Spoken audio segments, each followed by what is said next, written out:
Thank you, Mr. Speaker. I recently hosted a pre-budget roundtable in Calgary-Lougheed, and recommendations of my constituents mirror our PC caucus's $4 billion challenge as outlined in our Engage document, which we are proud to launch today and which I will be tabling in the House this afternoon, Mr. Speaker. So I'll ask the Finance Minister, regarding the widespread economic concern which has already negatively affected Alberta's historically stellar credit rating, will your government take the challenge of our constituents and our caucus to control spending through cost savings and efficiencies while ensuring quality frontline services? Mr. Finance. I appreciate the question, Mr. Speaker. Quality frontline services is a task we take very seriously in terms of funding appropriately, and we're doing that. We did that with Budget 2015. We'll continue to do that with Budget 2016. I appreciate the engagement with your constituents, and many of MLAs from this side have done the same thing and passed on the information, as well as thousands of Albertans have taken the opportunity to get in touch with us online and give us their feedback as well. Thank you. First supplemental.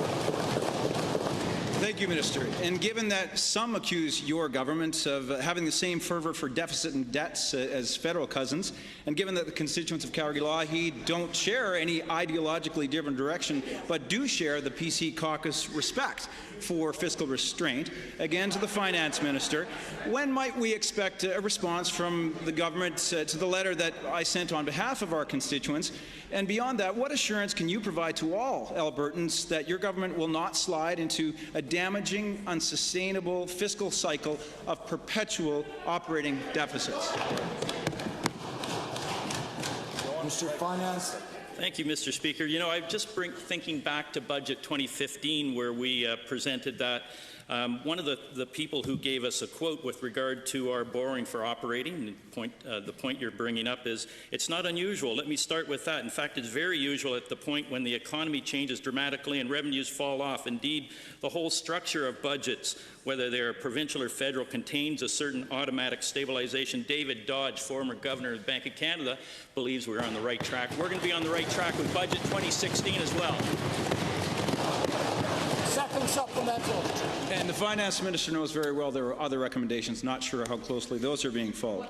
But given that the constituents of Calgary-Lougheed have participated in this pre-budget consultation, as you have mentioned, thousands of other Albertans, and given that our constituent advice to you is to control spending and debt levels, and given that they are also urging your government to focus on job creation, which is another key focus of our PC Caucus Engage document, to the Finance Minister, how much of the advice from the constituents of Calgary-Lougheed and our caucus is reflected in the overall message that you've received from other Albertans? And by the way, when did you send the budget Thank to you, the Honourable French? Member. Minister of Finance. You know, the budget will be coming out and be tabled on April 14th. You'll get it as soon as we're having it ready. You'll get it.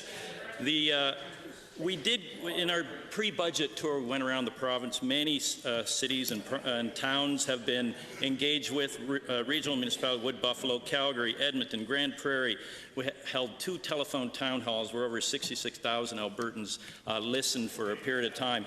We have heard many, many things. Some of those are reflected in your consultation. Some of those we will be presenting all of those on April 14th. Thank you, Honourable